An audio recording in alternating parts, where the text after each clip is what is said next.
Hey, what's up, everybody? Welcome back to season 2 of Conversations in Pop Culture, where I have with me cosplayer Luvkii or Luvkii Cosplay.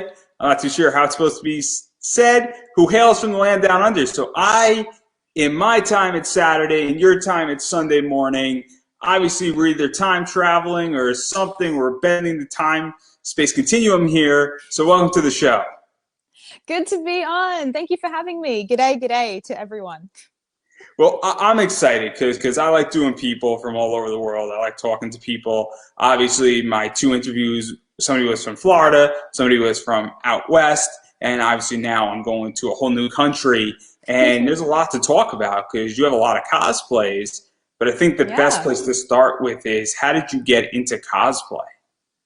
Yeah, I started cosplaying when I was maybe 13 years old, and it was just a good way to be social in like middle school. So we had a group of friends and we'd all go to cons, and like that was just our whole life. We'd watch anime together at lunchtime, and then, you just make friendships that last until now. My best friend from middle school, we still cosplay together.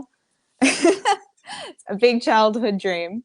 So I want to talk a little bit about that because in America, where I'm from, it's very different. There's a lot of anime cons in this country. I think there's like 1,800, and I don't know how many there are in Australia. I don't know what the anime scene is like in Australia. I don't know what the Comic-Con pop culture scene in America. It's running rampant. I mean, every weekend and every week it's Comic-Con in New York City to some degree somewhere. And obviously something's happening in the pop culture sphere. And in a few other places it's very similar. So what is it like in Australia before we dive into some of your cosplay stuff?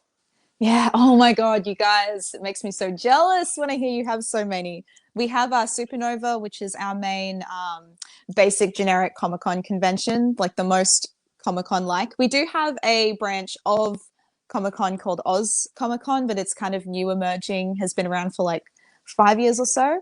And then we have Madman Anime Festival, and then we have Smash, and that's it. That we have about four main conventions, and then we might have some small offshoots, but those are like the big ones. So maybe depending on what state you live in, you'll probably have about five cons a year. And even going into the anime, and I know that obviously there are different countries that have different restrictions on what's available streaming wise. And I know Crunchyroll for anime, Funimation, I know both of those things are worldwide, and there's not a language barrier. Obviously, Australia speaks English, whether that's British English or American English, I'm not too sure, but I think you understand both. I think, Americans understand British English, and they also understand American English, and I would imagine Australians also understand that as well. So obviously language isn't a barrier, but what is it like, what's available anime wise, and also when it comes over and all that stuff, or is it just similar to America in that front? Yeah, I think it's quite similar. We have services like Anime Lab as well. I don't know if you guys have that as well. I think it's more or less probably the same. We probably have less options because we are in Oceania, but I think we get earlier releases because we're closer to Japan. I could be wrong, could be talking out of my butt about that, but I think that's kind of the case. And no, I was just curious because obviously I don't know much about that. Obviously in America, I watch a lot of Crunchyroll. I watch a lot of, subtitled anime, and I watch when it comes out on Saturday. And so after an hour it gets released. That's how I watch all my anime. And Mm, I'm spoiled. I paid for it. It's $80 a year. It's the best $80 I spent all year. Um, 100%. so, and that's pretty quick. And I don't even know anything about dubbing anymore. I'm done with the anime and dubs. I'm just done with it. Just don't tell anybody because all these voice actors who I'm trying to get on this show are not going to be happy with me on that front. But I do want to dive into some of your cosplays, and I am curious, what was your first cosplay that you did? I think my first cosplay was Hikaru from Oran High School Host Club. I feel like when you're an anime fan in the early 2000s, 2010s, it's always like Oran High School Host Club, Black Butler, Naruto. It's like the big the big three basically. So obviously, I do want to talk about this one because Oron High School Host Club is a fascinating show. It's not meant for probably teenagers. It's really not. It Mm. is a reverse harem. I think it's a good way to put it. You know, you have a bunch of guys fanning over a girl, and Hmm. they're on a host club that's men, and that's the whole thing. So, what prompted this cosplay, and what was the build like on it, and what's the inspiration for this one in particular? For my first ever cosplay, I would have been like 13 years old, 12, something like that. And Even I more think, appropriate now for you to do this. Clearly, clearly. yeah. It was just what everyone was watching at the time. Like all of my friends, we used to give ourselves like who our favorite host was, and we'd write fan fiction and send it to each other. I think my parents gave me a voucher to buy my cosplay off eBay. That's how old we're talking when people used to buy their stuff off eBay. Um, wasn't much build involved with this. I was really new to it. I didn't even wear a wig cap. But you know, you come so far, it's actually quite funny to look back on like your first ever one and go, oh, what was I thinking? So to talk about this, because this actually gets us into where I want to be a little bit and talk inside baseball. Yeah. Obviously, there's two sides to cosplay. And there's actually three because it's the hybrid of the two. So people sometimes buy their cosplays, and Hmm. sometimes people make them. And I Yeah. personally don't have an issue either way. I think cosplay is cosplay. I think, some people say, hey, it's cheaper for me to buy something and then wear it and have a good time and embrace that character, which I think is great and that's cool. And then people say, hey, I want to make it because I enjoy the experience of sewing it. And obviously, you bought your first one. So what was that like, figuring out your measurements and figuring out making sure it fits, and then also modifying it because it is an art when you're doing that. And we're going to dive into some stuff in a little bit that plays to that, in particular on prop building. But Mm. what was that like, figuring all that stuff out? Because it is an art and it's tricky, and there's nothing wrong either way doing which one people choose. And then also, obviously, the third option that people do is that, well, they'll make the jacket, but, they'll style the wig themselves. Yeah, 100%. And whether you buy or make your own cosplay, both are completely great options. For me personally, my making of a cosplay will be like, do I have the time to do it? Do I have the resources to do it? Is this something that I'm passionate about enough that I want to build it myself? For instance, like for a school uniform for a group cosplay, I will just buy it so everyone can have the exact same and we look really consistent. But for something I want to bring to a convention as like my big showstopper, I'll try to make everything from hand. So it's definitely just a matter of personal preference and also the resources that you have at your hand. I've moved house a few times, so trying to make cosplay while things are in boxes and out of boxes, it's just like impossible. But Oh, I know yeah. all about boxes. I run a Yes. business. I have a lot of comics I sell, and they're all in boxes, so I get boxing. I completely understand packing up and moving. It's difficult without any of that, and I can imagine building a cosplay in the middle of moving and moving housings, as you say, which is I love the way you say it. Can be probably a pain in the ass. Yeah, for sure. And it's funny as well, like when you are moving, you like open up your old boxes and you're like, I don't even have any memory of cosplaying this character, but I somehow have it in the bottom of all of my things. So to even go further off of this, because obviously you've done a lot of cosplays, and we're going to get into some of them in a minute here. But Sure. where do your ideas come from, and where do your inspirations come from? And even once you have your inspiration, how do you even start that creative process and get the wheels spinning? Because obviously everybody has a different creation process on how they get inspired and then start building their cosplays.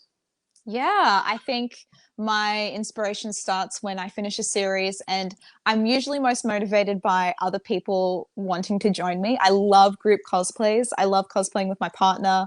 It just knowing that I have someone to bounce off and be like share my excitement is the Table that, best and we're going to feeling. talk a lot about that. Yeah, sure. So I promise. I promise we're going to talk about it, but I love it. I love the fact that you cosplay sometimes in groups, and you have obviously your partner, and then also you cosplay with your friend. And we're going to talk about all that. We're going to talk about it. I yeah, promise. But even like totally. I love the fact that you have somebody to cosplay with. For because sure, it adds yeah. a dimension to it. But continue. Sorry for interrupting. That's all good. So pin in that. From there, I start by doing the base costume, like the easiest bits. I kind of knock out patterning. I do all of that as well, and then it's just kind of a matter of like, what do I have time to do? I work full-time job. I'm in this like idol group, so it's usually just about finding the right time to do things. Usually an all-nighter kind of person. So I just try to knock through the big clunky stuff and then the little accessories can all just be sprinkled in between, I think. So to even go further off of that, because one of the things that I think most cosplayers find the most challenging is finding materials. Yes. And this goes back to sometimes why you buy a cosplay, because if it's already done for you, it can be very, very difficult, in certain circumstances to find materials. It could be Mm. very, very expensive to get those materials. Also substituting materials, because certain materials are more expensive than others, and also quality of materials matters. And so how do you balance all of that of just the finding, and also how do you balance all the costs? Because it's Yeah. expensive. And then COVID has thrown a monkey wrench into all of this, because in the US, there hasn't been many shortages of supplies. But I know Mm. internationally, I know in the UK there's been issues, and I know in Australia there's been issues. So how have you dealt with that during COVID? Yeah, during COVID, it's made shipping to Australia quite expensive. I usually bulk buy fabric from a site called Taobao, which is just a Chinese reseller. Um, if lately I've just kind of been putting a little pin in doing anything really big right now, just because of how expensive it is, and there's no conventions to really go to show off your work. So all of my cosplays that I've had since COVID have been just like little school uniforms that I can, take photos of with my friends. But in terms of locally sourcing, I'm a big fan of op shops, Vinnie's, what would you call it? A thrift store?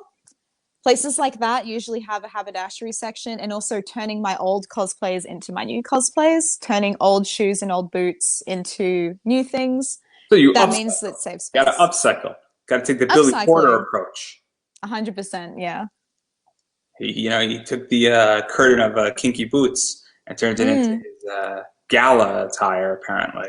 100%. Yes, that's so true. Basically, like my most recent cosplay I did, Hatsune Miku, I used my old work shoes. They were like little ankle boots and they were just looking ratty and disgusting. And my partner had this stretchy latex material left over from a different cosplay. So I just used all those resources and I didn't have to spend a cent and I got nice boots out of it,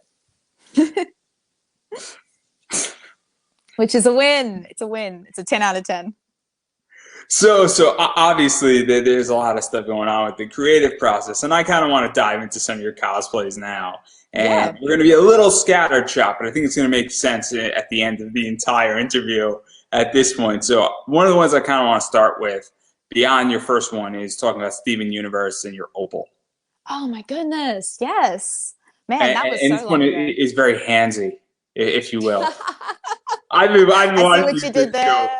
If anybody goes on your Instagram, they're going to see this. I know you made a tutorial on the hands, and that's kind of what I want to talk about. So for those who don't know, your opal has many hands. Yes, it And does. and so what was that like, building those hands and having that? Because I think the clothing on opal is probably the easy part of that cosplay.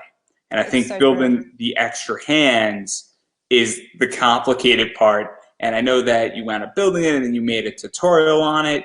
And I know what prompted the tutorial, and what was that build like, building those extra hands and making them work, because obviously it can be tricky to have another set of hands and making them sturdy. And I don't know if that's a prop, or where that falls under in the entire cosplay scheme of things. Yeah, so that was one of the first cosplays that I made by myself. The hands came off of a jewelry mannequin and they were squishy and bendable so I could move the fingers. And then it's just a matter of like I'd find random bits in my house and be like, oh, I can make this out of this, and I would make like a cast out of my arm and just fill it with stuffing. The reason I made a tutorial was because I just got so many questions asking how I did it. And I was like, look, it's not perfect. It's a bit gross the way I did it, but it's how it is. I got a like an old sports bra and I cut holes in the sides to add the arms into. It wasn't a perfect scheme, but I had so many people asking me how I did it that I thought, well, if you want to give it a try, this is how I do it. And I'm sure there's ways of improving on that method even now as I look back on that. So yeah, basically that's why. So where did the idea even come from for doing that, or was that just completely trial and error, saying, "Hey, I can see that this jewelry mannequin has what I need. How do I attach it?" And then you just sort of say, "Okay, how do I go about doing this?" Do you ask for people for help? Do you ask for suggestions? Do you go to certain cosplayers? I mean, I've asked people on eBay how to handle circumstances in comic groups. And obviously, I'm not saying eBay selling a comic book and doing Opal's hands are the same thing, but the idea of who do you turn to sometimes is kind of where I'm going with this. Yeah, well, the inspiration came from there was a cosplayer who did full mannequin arms, which are much heavier and they're plastic all the way through, so they're not bendable. And I was like, that's a really smart idea, mannequin arms and hands. That's great. And then I thought, how can I make this a little bit softer on myself? So they were made out of like fluff and stuffing instead of plastic, and that just makes everything so much lighter. So it really just comes off like bouncing ideas off of what I've already seen and thinking, how can I make this suit myself? I did that one was all 100% my own thought process. But now I think I definitely lean on my friends who are way more skilled at things like sewing and the finer details. They just have that little bit more expertise with things. So, yes, definitely reaching out to peers is a good way of getting yourself off the ground. And then also Opal has her bow, and Mm, that's a big bow, yeah, and obviously the world has changed in America. That would probably never be allowed in a con. really? Is that true? Depending on the convention, they might not allow it. It Wow. a lot of props have changed in America. A lot of things have gone weird. They also don't allow stringed bows sometimes in conventions. And so American cons are very, very complicated in that realm. It also depends on who you're cosplaying as. It also depends on who's checking your stuff, because I've been treated really well at cons. And I'm Mm, not a cosplayer. I'm a panelist. Who's checking you in can make a difference. You can yeah, there get you go. you can get away with murder with some people, and some people are going to give you a hard time.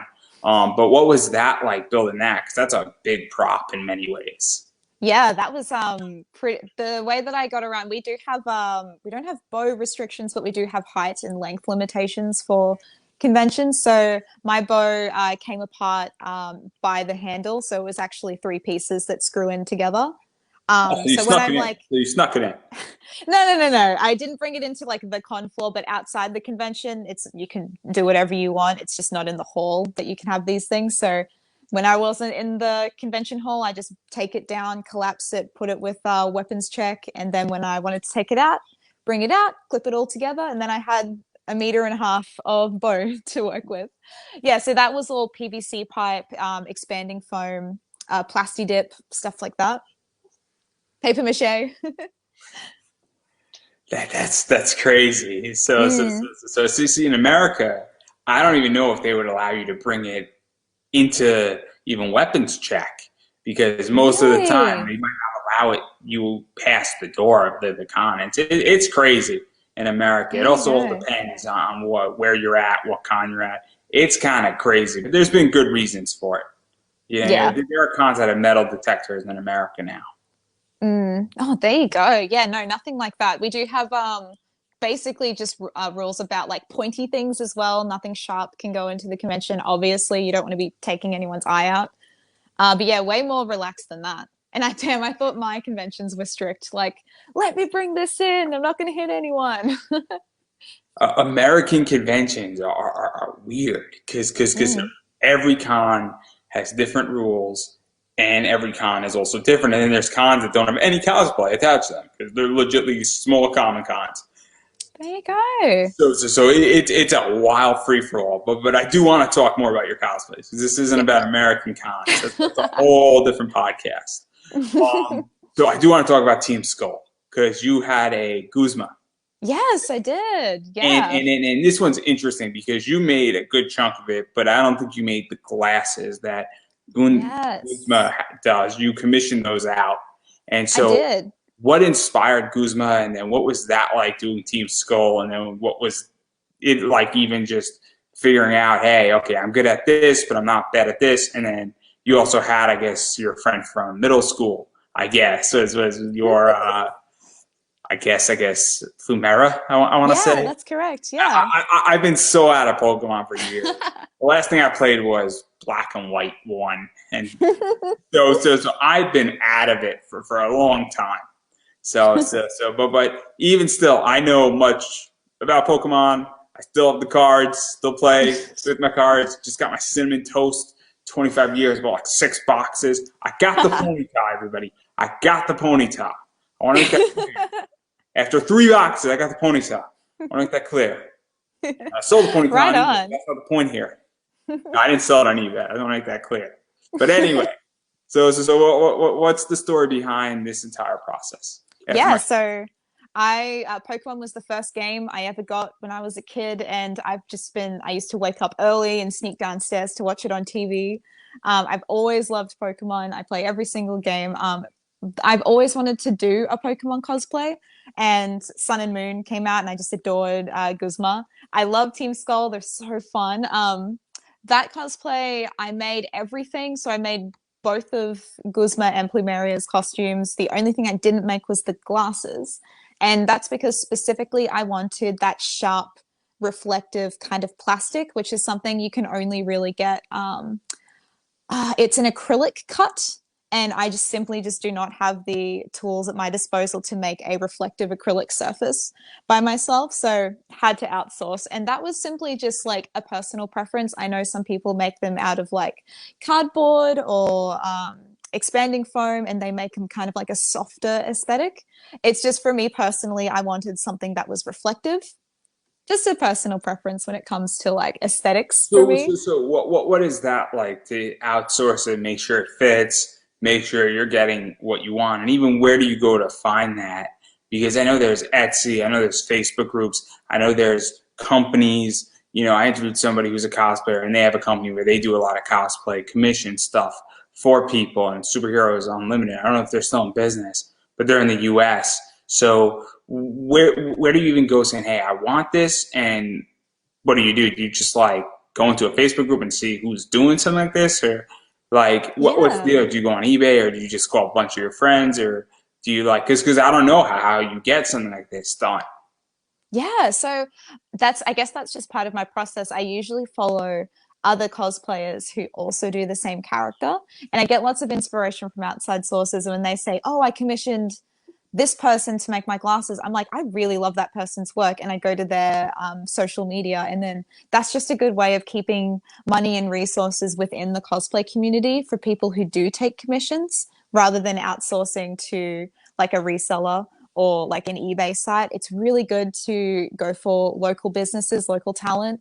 But The glasses even that I still, commissioned, and I yes, hate to interrupt, but I'm curious. Like, there's must be like 3 or 4 people who do this type of work at that point. yeah, And so, like, how do you say, okay, I like this person, or do you get rates? Do you compare, or is there like because that's what I'm curious about because I'm in the eBay business, and yeah, sometimes nobody's selling the book I'm selling, which means I mm, get to set the price. I just actually sold the book about 3 hours ago. And nobody's selling it on eBay, and so I'm the yeah, first to market. So it's nice when I'm in that position, but I also have competition. And when I have yes. competition and we're all selling the book, I got to match what everybody else is doing, or I got to undercut them, or I got to make the deal sweeter somehow.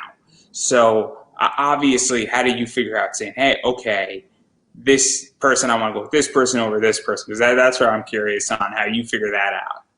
Yeah, I think my decision making process is just like you said, it's about like comparing, seeing whose product fits what you need the best. I love to talk to other cosplayers who have bought from that person. I go, what was your experience? Like, did you like it? What's the products like? I just happen to be friends with the people who did buy from them, and they're like, couldn't recommend it more. I love to buy from people where I can get reviews out of other people to just know what I'm getting myself into.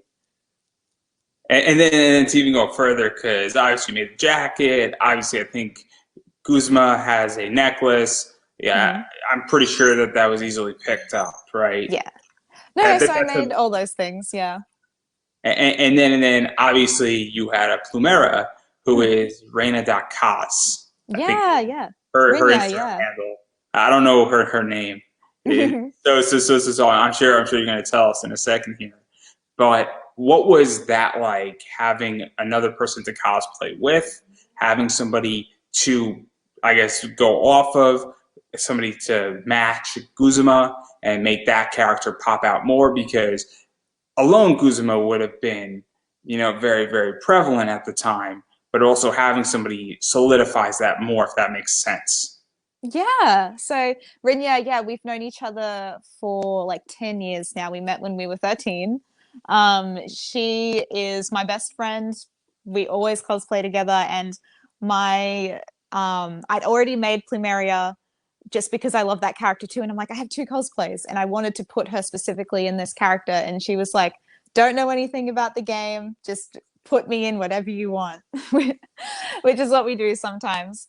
So yeah, I definitely get more excited and more inspiration when I know I have another person to volley off. Photo shoots usually tend to be more fun when there's two people. And then there's a really cool photo with you and a bunch of plumerias Yeah. around. And that's just a funny thing. And I don't know anything about sun and moons. I don't know if there's more than one plumeria. I really don't know. So I'm like the worst person to do this question here because I am very extremely ignorant on sun and moon Pokemon. I dropped after black and white, as I stated. So what was that photo like, though? Because it's kind of a crazy photo out on Instagram that I was going through to build this entire interview. So what was that like doing all that? 'Cause that's like just like one of those moments that can only happen at an anime con. Yes, yeah, that was so fun. That was Smash 2019, I want to say. At that convention, it was freezing cold, and we do it at this like that was at the old venue, which is like this racehorse track. And then we just used like the show building, and it was freezing cold, and I was just wearing this like sports bra, and I'm like huddled to myself like this. Sun and Moon was hugely popular at the time, so there were so many different people cosplaying from it, like cosplaying the grunts, and it was just like, you there, you there, you there, come over here, and we all just like get together. And that's like the best thing about conventions is seeing like-minded people who also love what you're into, and then just like the energy from being excited and passionate about Pokemon. So we all got together, like squat photo, like just hyped ourselves up about the game. And then as much as I want to talk more about Pokemon, I do want to talk about Daft Punk. So how do you feel about that breaking up? Oh my god, it's so funny because they were like, we haven't done anything for 6 years.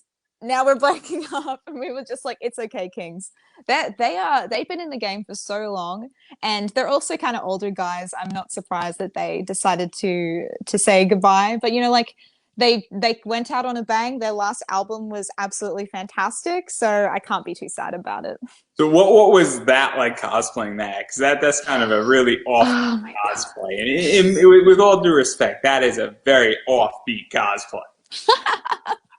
yeah, that was also me and Rinya. So this is the funny thing, right? So we didn't tell anyone that we were cosplaying those characters. So our faces were completely covered, and we were going up to our friends at the con, and they didn't know it was us, and we were asking for photos with them. And we weren't speaking, we were just kind of gesturing because we didn't want to give away our voices.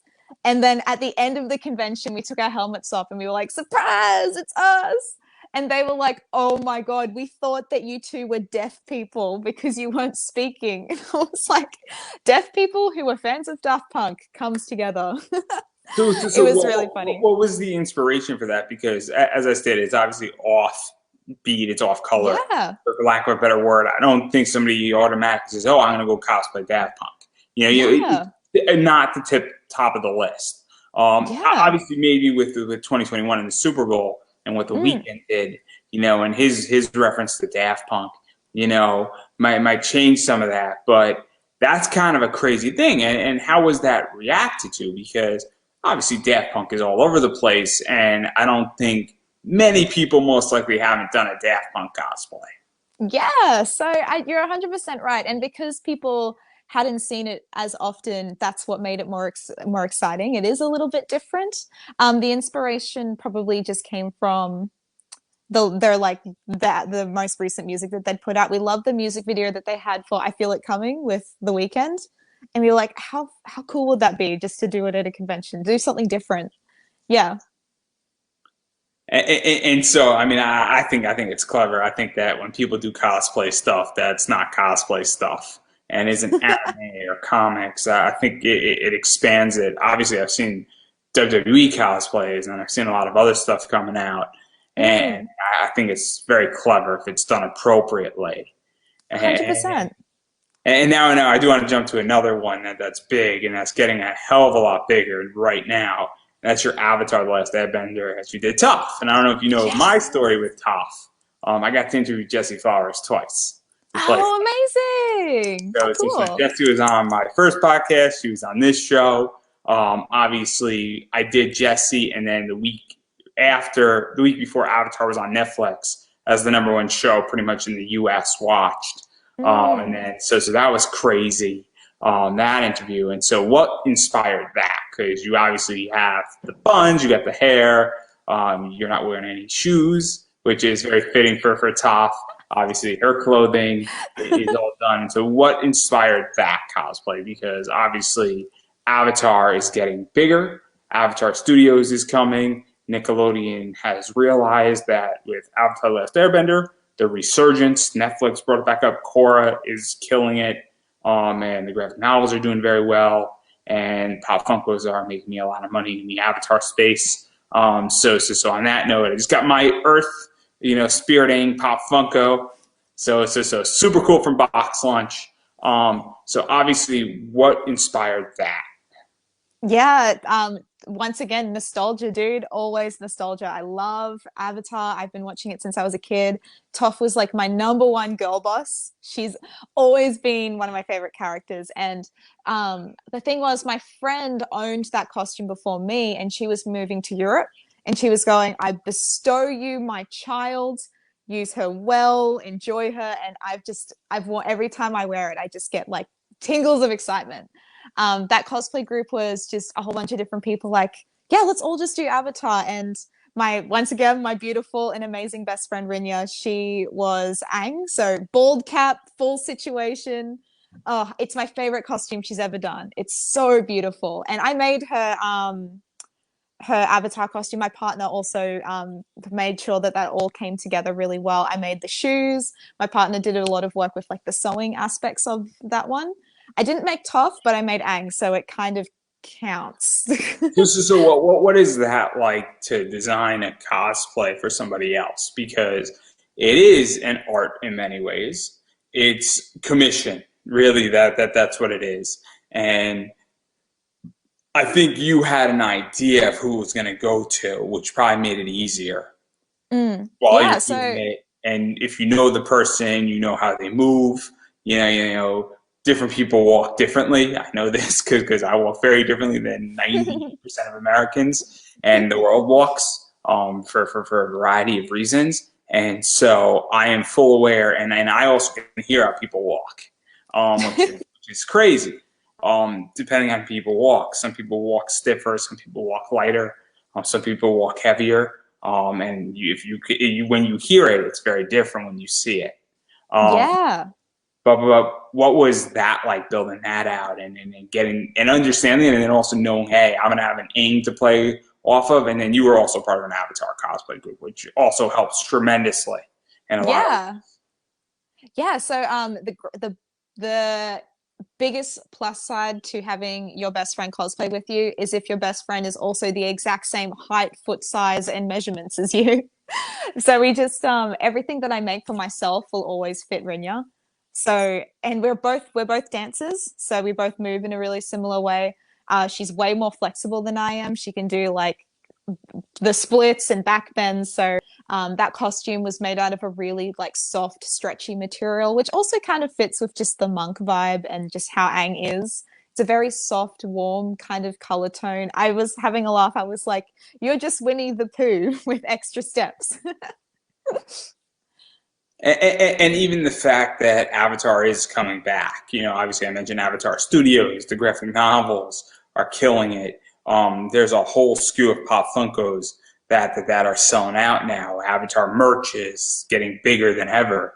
Obviously, what is that like that you have two Avatar cosplays that you can do, and that obviously they're in, I guess, I don't want to say they're in your vault, but they're in your repertoire, they're in your lineup.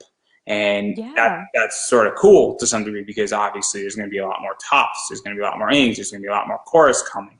And so, what is that like that, this character is becoming relevant again and did become relevant? Yeah. Because That's it's yeah. nice when that happens. You're 100% right. You were so correct. The idea of like the vault, I love that. That's so perfect. I'm going to use that now.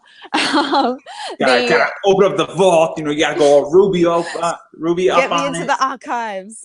Get So yeah. Lionheart. Just take him out. Yeah, like Aang and Toph will always be classics. Everyone knows who they are. They'll always be loved characters. Having Toph at my It's not even disposal. that. There's a whole generation because of last May, a year ago, when Avatar came out to Netflix. That there's you. I don't know how old you are. I'm 28, so Yeah, I I'm grew up. 23. I grew up. I'm 5 years older, but Avatar was somewhat part of your generation, much like it's part of mine. And Mm, so there are people that have kids who caught Avatar, and maybe they were 16 catching Avatar, and now they're 32, and they have a 4 year old or a 5 year old. And during COVID in May, they were showing their kids who Toph and Angar. So yeah. their kids got to experience not Korra yet, because Korra is meant for a little bit of an older audience, but they got to experience that. And meanwhile, that's why Aang, Katara, Sokka, and Avatar is so classic because it is a whole new version of classic where you have 5 year olds who understand who Toph is and you have 32-year-olds who understand who Toph is. And it's a very, Mm. very cool experience in that realm. But continue. Yeah, no, you are so right. With wearing Toph, you have everyone from the littlest like child who knows who she is, and from like guys who grew up with it when they were kids who were like born. I remember there was like both a dad and a child who were like, Toph is my favorite character. And that's just how amazing Avatar is. It transcends age groups. It's gonna be around forever. And like, even if we don't get another season, which I really hope we do, like, it will always be like this perfect little time capsule. It's timeless, dude. It's timeless. We're getting a movie. Yes, oh, I'm so excited. We're getting a Hopefully not the movie. M. Night Shyamalan one. And, Hopefully something different. I think we're getting an animated movie. I don't think we're getting the Netflix series and live action, but I think we're getting an actual movie out of it, which is very, very cool. I think we're going to get an animated stuff. I think we're going to get some Kyoshi stuff. I don't know if you read the Kyoshi Yes. series. I'm on Mm, only book one. I know what mm. happens in book two. FC Lee, I think, or FCE. I'm working on getting him on this show because that's going to be a fantastic interview. But it's the idea that we're getting more content. Avatar Studios is going to pump out stuff, not live action, from my understanding, but animated stuff. And it's going to be Yes. really good because Avatar is a $1 billion franchise. Easy. 100%. Yes. Conservatively, it's $1 billion franchise.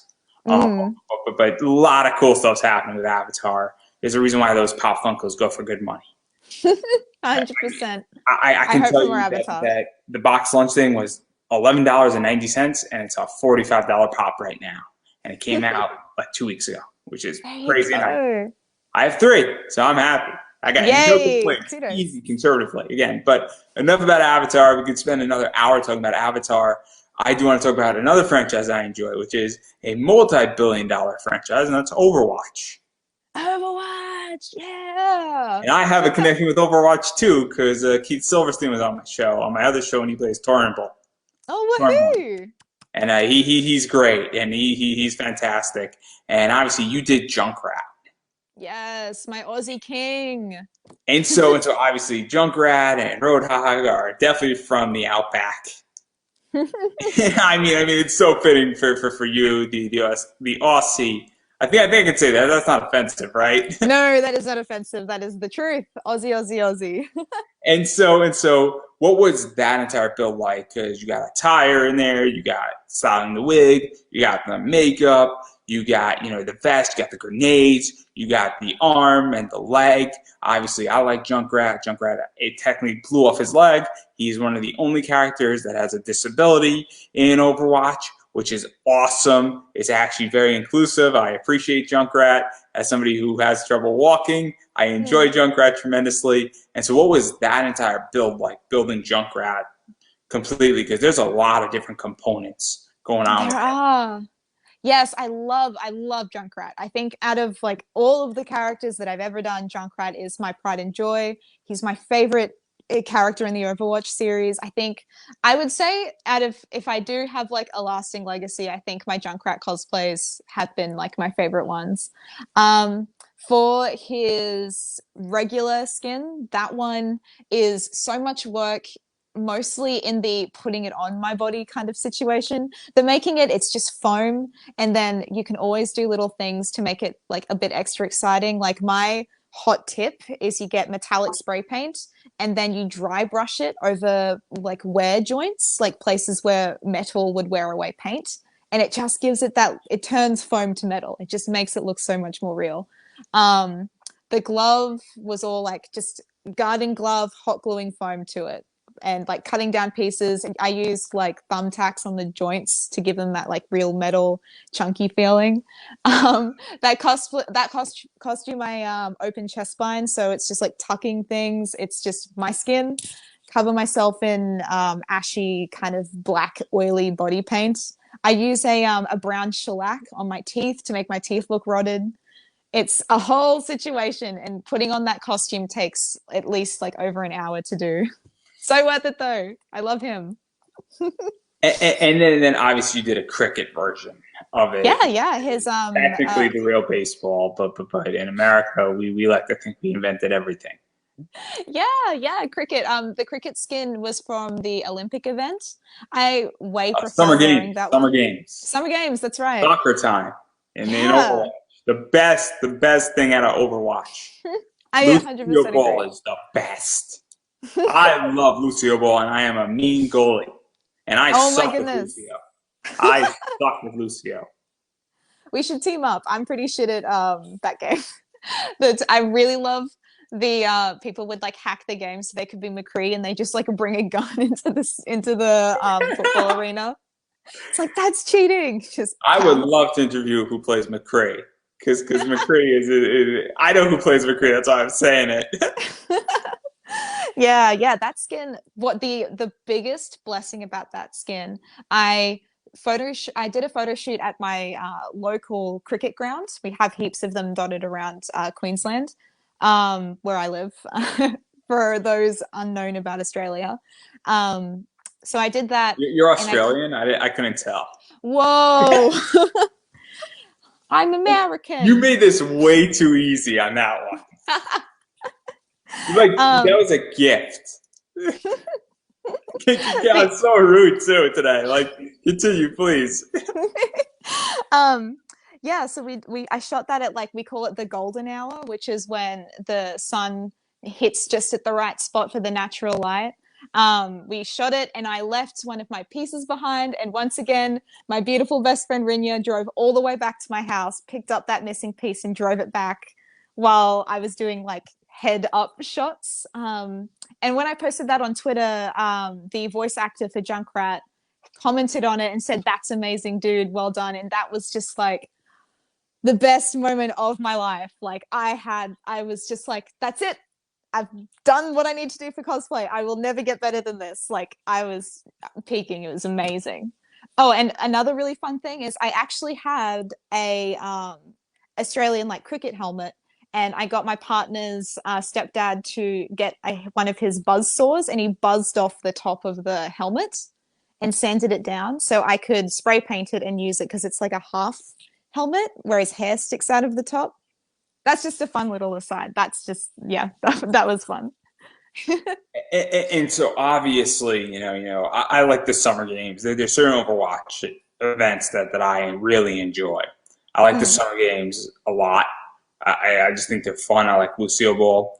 I also like, Halloween Terror is like my Yes. second one because I Mm. just like those mini games, and I like the archives. Or Mm. I think no, no, no, it's the like Dark Storm and all that stuff, and or Overstorm or whatever it's called. Like those things were fun. And so obviously, given the fact that they did pay homage to Australia, and you're obviously from Australia, what was that like? Because other characters play homage to other things, like Soldier 76 plays homage to America, and Yeah. other characters like Lucio plays homage to Brazil, and so on and so forth. So, what was that like to have that in Overwatch and have that representation, and then also really getting to do it? Because obviously, I'd imagine it's probably a very different reaction in Australia than that would have in America. Just because I don't think it would be gotten in America with that Junkrat skin the same way. Yeah, that's so true. Because like my one of my biggest pulls to Junkrat was like the fact that he is an Australian character. I love seeing Australian characters in games. I think the biggest pull, especially, was when they brought out the map for Junkertown, which is just this like orange and green kind of vibe, like this outback aesthetic, which I'm so familiar with because my family grew up in actually a little small town called Texas on the border of Queensland and New South Wales. It's got like 100 people. It's true blue, out in the outback, kangaroos, emus, that whole situation. So seeing it in like this big international game, like my kind of hometown represented, was just amazing. You don't get it very often, but when you do, it just like hits just right. And then sticking with Overwatch, let's talk about your partner because you and your Yeah. partner have done some cosplays, and you did a diva cosplay, and Hmm. your partner did, I believe, a McCree. I think right, Yes, right, right. I'm on the money on this one, right?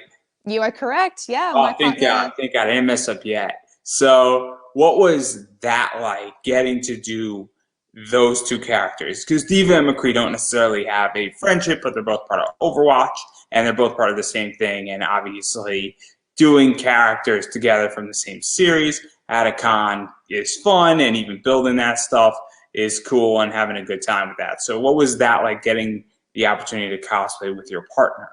Because Yes. everybody has that. There are plenty of couples where somebody doesn't want to cosplay in it and they're happy to watch their girlfriend, boyfriend, partner cosplay, and they just sort of say, "Hey, I'm good." Well, my gorgeous partner, Death Arising, she did Roadhog with me, which was like that costume is my like one of my favorite costumes that she's ever done. She had a little squeaker toy in the belly, so when you'd poke her belly, it would make a squeak like a plush toy. She is so intelligent. She's very detail orientated. So when she did McCree, she loves cowboy characters, and I was borrowing Rinya's diva costume for that convention. So she was like, "Oh, I'll just throw together a McCree," and she is really resourceful. Like I learn all of my sewing skills and my crafting skills from her. She just has this really good eye of like she sees something in a thrift store and she goes, "Yes, I can turn that into this so easily." She's so good for cosplaying when you're on a budget. She knows how to use her So, resources. so what is that like to have another pair of eyes in that? Yes. Because it's super helpful, to have somebody say, "Oh, cool, I understand that." Oh, wow, I'm tripping over words here, but what I'm getting at is that having somebody says, "Oh, I know how to make that for this price," or "I see what we can do here," or "Hey, this is just an idea," and they throw out an idea, whether that's Mm. your partner or whether that's a friend or whether that's somebody just on sees something, you're like, "Hey, what do I do with this thing?" And somebody says, "Hey, just go this route," and they do it. Like, what is that like for you? And especially given that it is your partner and they're very close to you, and that like you're in a thrift shop together, and like, she's like, "Boom, I know exactly what we can do with this." Yes, I am so blessed because between just you and me and the listeners, my partner is a far better cosplayer than I am. She is so talented. I'm not just gassing her up because I love her. It's the truth. She is a competition winner. She has an amazing YouTube channel. She works really well. She's a fantastic seamstress.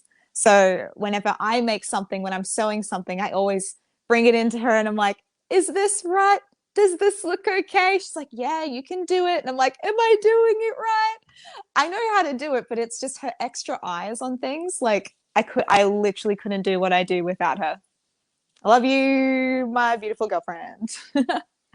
So to talk about that even further, because obviously we got to talk about Detroit Becomes Human, Yes. and that's a wild game, and there's a lot of fuckery in that game. For lack of Yes. it doesn't have as much fuckery as Cyberpunk 2077.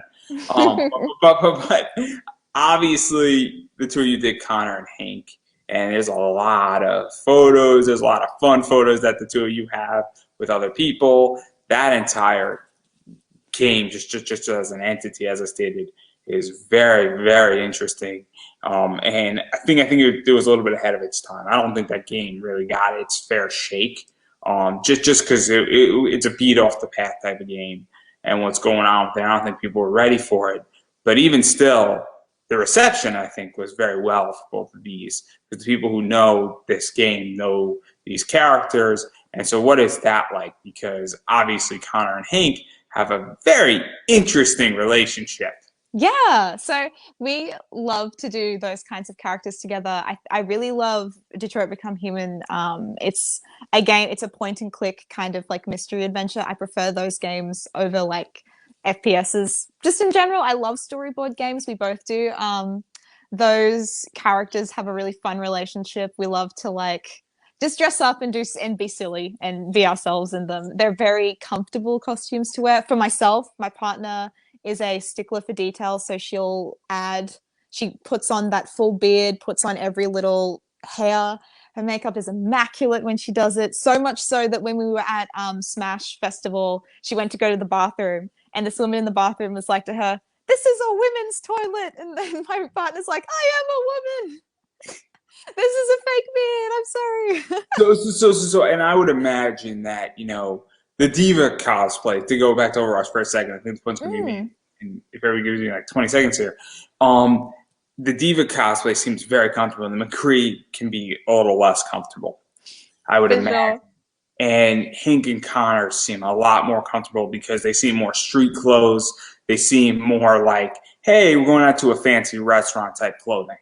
First Yeah. thing, you have armor and you're wearing a gun holster, and that, you're McCree who's in the middle of a fight. No offense to McCree, but I don't think McCree's like, oh, I'm just gonna go out to a nice dinner tonight, and Yeah. it's gonna be like gun home, and I can wear my cowboy spurs. I think your McCree is like, I'm in the middle of a gunfight in the middle of the West. Like, Yes. I, I think comfort is not the key there. That's not to say it's not comfortable enough to be in it for a day, but Connor and Hank is probably a lot more comfortable, even with the fake beard and the makeup and all that stuff. It's probably much nicer to sit, and your Yeah. ass doesn't hurt after a few hours in it. So I would imagine. And Yeah, correct me if I I'm would wrong. for sure. I think it's just like no matter how painful it gets to wear a costume, you just always stick it out. I like to wear the diva costume. The biggest problem with that one is that I'm just a little bit too tall for it, so I feel like I'm being like compressed downwards, like it's trying to make my spine be a little bit smaller, so I'm always like walking around like a Barbie doll in that thing like this. um Connor's quite comfortable though. It is literally just like a suit and tie and a jacket. So to even go off of that, because there's been a shift in cosplay. And Mm, one of the shifts in cosplay has gone from having uncomfortable costumes that are very accurate where people can't sit down. And there are people at cons who legitimately cannot sit down because their cosplays won't allow them to sit down, and they're on their feet for like 10 hours. And mm, then, there's been a shift where things have gotten maybe a little bit less accurate, but now people can sit down and people are actually valuing more comfort as of yeah. late. I think that that's been a trend that's happened in the last 2, 3 years. And so obviously, how do you feel about that? Because that's what I've noticed at cons. Again, I'm not a cosplayer. I just happen to notice this. I happen to interview a lot of people. I've interviewed a lot of cosplayers, and I've noticed that trend where there has Yeah. been a shift in material. There's been a shift in mentality. There's been a shift in mindset in cosplay where it doesn't have to be, 100% accurate, where you can't sit down and you're uncomfortable at a con. You're sitting on your feet for the next 12 hours. So, No, like, yeah. in my opinion, like the better, the more comfortable we can be in cosplay, the more accessible it is. There are people who are disabled, have sensory issues. The more as a cosplay community we become to making things softer, better for our bodies, more accessible for everyone else, the better we are. And like that's not to say that people who want to wear an uncomfortable costume and never sit down are doing the wrong thing. They're doing exactly what they want to do. So, But so, I so, so, think, so when I say it, and just to clarify my point, mm, I'm saying that I felt there was a stigma in the cosplay community that you had to be 100% accurate like 5 years ago. oh yeah, yeah, I feel that there's been that stigma, and I feel that that's been slowly been broken in the last mm, 3, 4 years yes, tremendously, and the amount of pressure that's been alleviated, where almost the perfection component has been released, and yes, and yeah, I think that's what's changed, and so I mm, think there's been a stigma that's been broken, and I'm not saying it's completely broken, but I feel people say, "Oh, I now have the freedom to do this." First thing before it was that, "Oh, you're wearing Spanx or some I can't think of something else that you're wearing a bodysuit for instance, or you're wearing yeah, I can't think of it. Whatever it's called.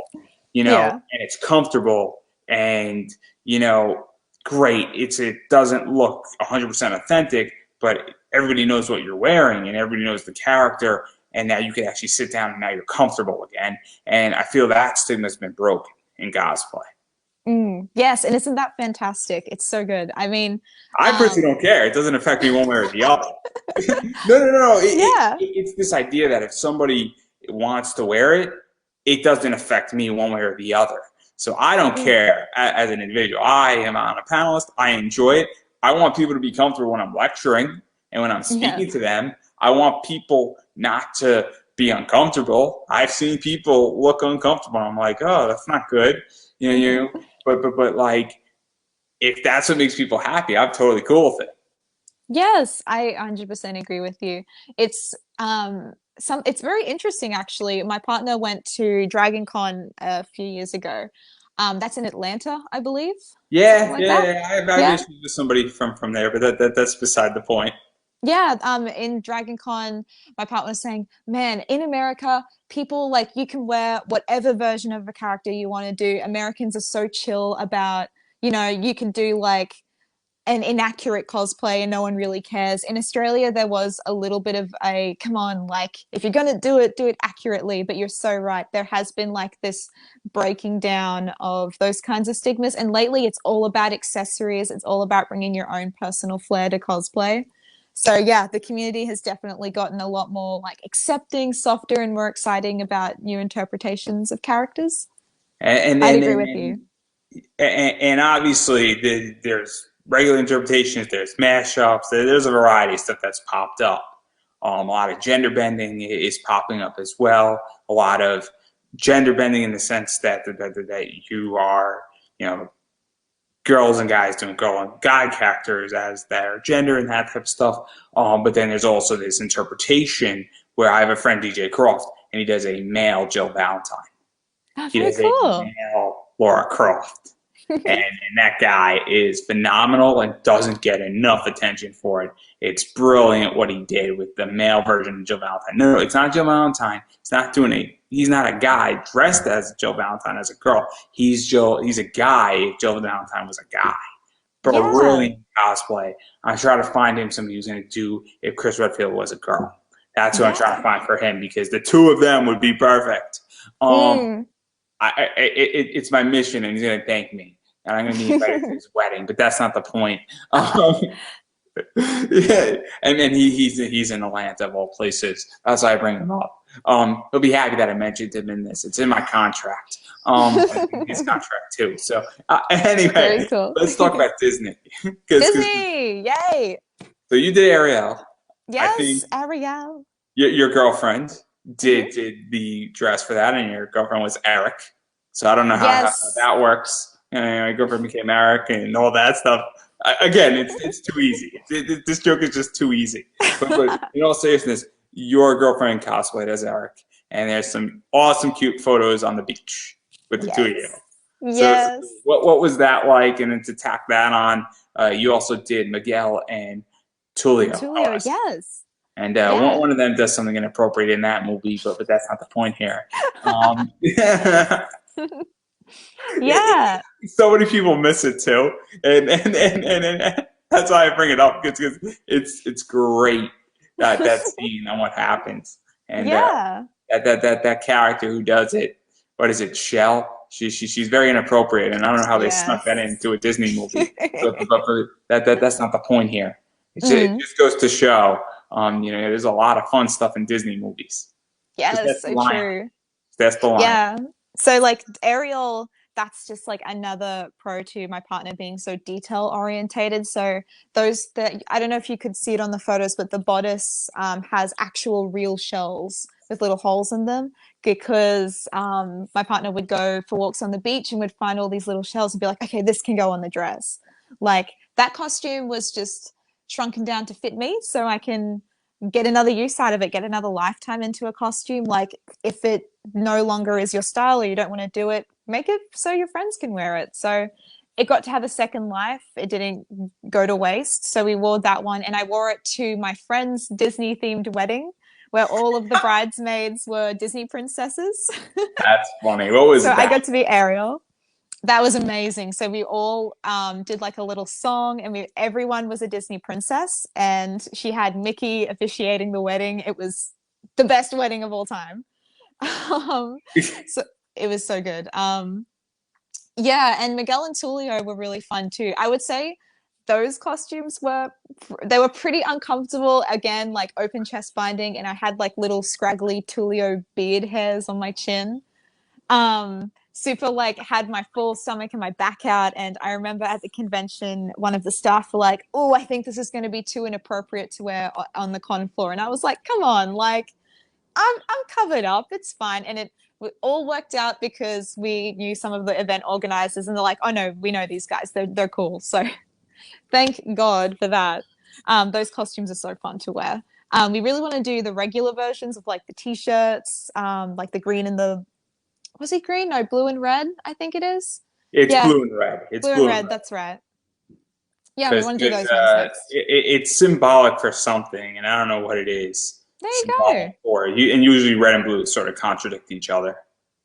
That's a good point. Yeah, so we really want to do those ones as well. Go to a beach. I even have like the little instrument that Miguel has, and I just haven't had a chance to cosplay it yet. So keep And your eyes then, and then peeled. and then to talk about another one, and this one's interesting to me is Kakashi and Tsunade.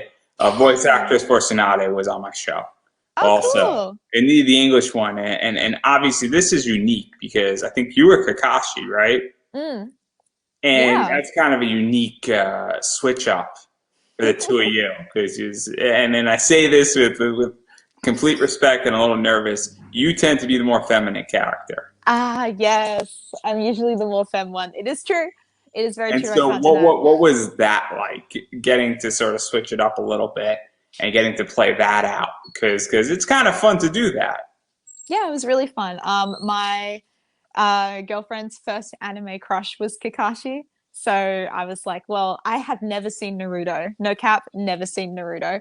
So I was like, I'll just do this guy because I know you like him so much. And it was basically just a little gift like, here I am dressed as Kakashi for you. Which is ironic because I mean Kakashi is super interesting, Yeah. and I love Kakashi in so many ways. I'm glad you do. And so many people do. And I'm just there like, I have no idea who this He is. he, I'm he just doing enjoys this because my partner loves it. he enjoys long distance relationships and reading Naruto's entire story while training him. Oh, that's really cute. If you haven't seen Naruto, I just ruined a lot of things for you. I'll have to watch it. I have it on my list. I'll get around to it eventually. Yeah, you figure it out in the Pain Arc saga. What's going on, and then you look back, and then I'm rewatching Naruto right now. You're like, oh, now I get it. I get it. Like, especially when he's reading certain things. So you're like, oh, this is hilarious. This is such an inside joke, and it's also very morbid if you think about it. Yeah. How And, fun. Yeah. and then I just bought a Kakashi Pop Funko yesterday too, which makes it even worse. So Very clearly, cool. He's a very great character. He's very sexy, very classic anime man. So I'm like, yep, perfect. Put me in him.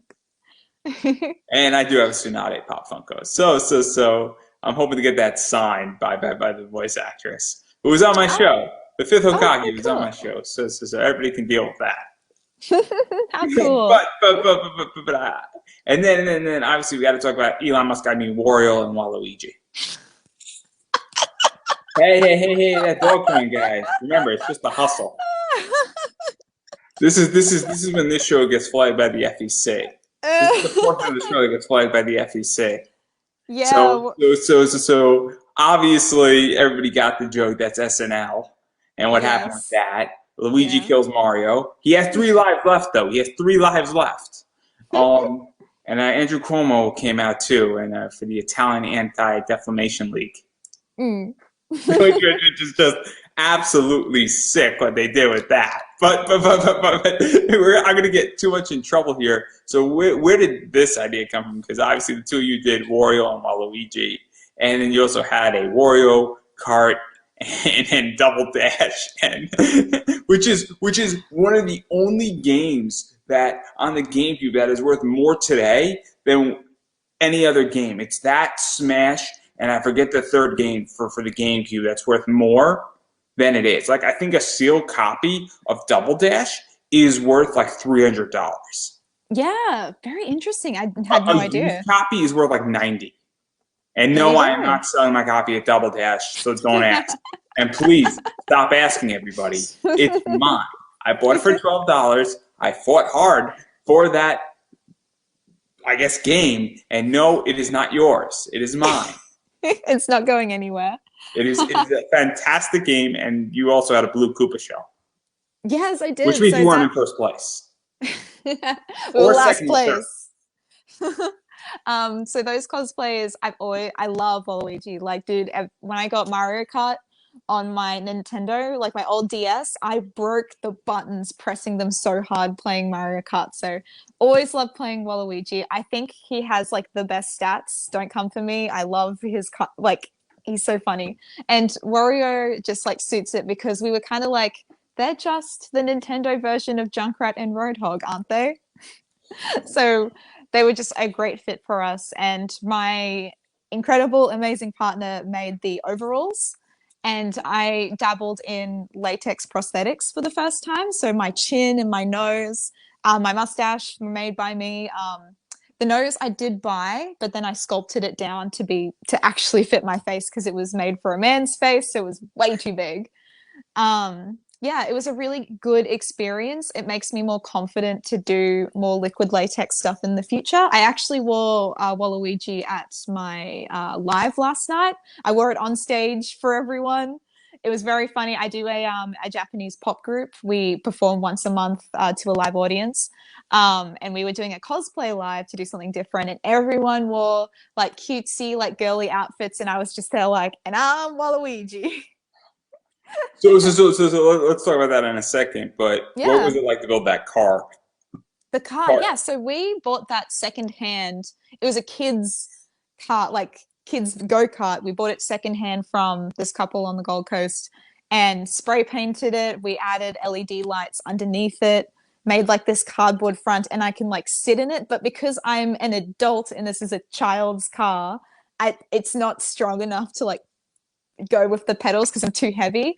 So they have to like my partner would get behind me and just like push me along. I'd be like, yeah, with my like blue shell. It Got was to so change up the funny. motor. Got to Need a change up better the motor. motor. Put some supercharge on that. Exactly. I Yeah. play with Legos, so I know how to do all this. Oh, cool. Come and fix up my car, pimp my ride. It was I really fun. I still have it downstairs and out. We live in a tiny apartment now, and our garage space is like my car, and then cosplay stuff packed all the way through, and we have our cart sitting down there, ready for the next convention, whenever that may be. and then to even go further, so obviously you do live stuff, and we're going to talk about the idol stuff in a second here. And I Mm, think it's going to lead into it. But what is that like to do stuff live? Because again, in America, things are starting to open up again. mm, Cons are starting to return back. Um, yeah. and we're probably going to tackle this more and more at the end. But I think it's a good tease. So what is that like to do things live outside? I mean, I went out to dinner tonight and I wore a mask out, and I'm fully vaxxed. But obviously, masks are going to sort of ease up probably in the middle of June in America in a lot of places. But what is Australia like in that front? Yeah. Well done for wearing a mask, and thank you for getting vaccinated. Well done. Gold I was star. I love begrudgingly to hear it. vaccinated. Hmm? I was begrudgingly vaccinated. I also hate getting shots. I'm an absolute baby when it comes to needles. But I haven't, we in Australia, we kind of have a slow rollout. So I'm the lowest on the priority list. So I got to wait a couple more months. Sorry, what was the question? Got sidetracked.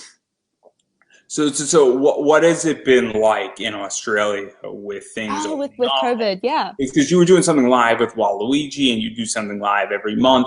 And obviously, when did that come back? What is that exactly? And how has that been affected? Because I am curious. And I was going to talk about that idol stuff in a second. It kind of leads into it. Yeah, so Australia, we live in a very lucky country. We have very low contraction rates. We had our first convention over from on for Gold Coast Supernova a couple of months ago. Lots of social distancing, so we stopped meeting in person and having shows for maybe 6 months, and then we were allowed to have like 20 people in a venue if they were spaced out and we're all wearing masks. And then kind of recently, there's been no cap on people, and you can come and wear a mask and sanitize. And there's like, I don't know if you have this in the States, but it's like a check-in. So when you go somewhere, there's like a QR code and you say, I was here. So if there is a case, they can contact you and say, Yeah. there was someone else. And you go into lockdown. No, we have something called the First Amendment, the Fourth Amendment, the Fifth Amendment, and you need a warrant for that in America. Ah, interesting. So, It's called the Constitution. I'm a political science major. I'm also a big, like civil rights guy. And there's all this HIPAA law stuff, meaning like there's no database for privacy. And constitutionally, it's super illegal. I mean, it hmm, is super illegal, and if you want like legitly people destroying the federal government, people will riot in America over this interesting. That's just on like a both different. sides. It's not a Republican Democrat thing in the United States. It is a fundamental right in the United States Yeah, each to against their it. own, each to their own opinion. It's definitely been a big lifesaver in Australia. That's why we have zero cases and no deaths. Like that's just part of it. But that kind of stuff aside, that's all We're number relaxing one in now. America. That's what we You do. dead guys are doing the best that you can. Good job. But the so we've been What a able to have morbid shows again. conversation. It's so I terrible. know it's gone Dude, I downhill. stopped Oh. caring. I stopped caring at 3 o'clock today, and that's just the new attitude for this entire podcast. Is that I just stopped caring, um, and it's wonderful because I'm doing amazing interview work now, and I'm just legitly saying whatever I want to say. Yeah, go for it, dude. 100%. Um, so our shows have come back into full swing, so we're allowed to have as many people as we want. We don't have to wear masks anymore. That's fantastic.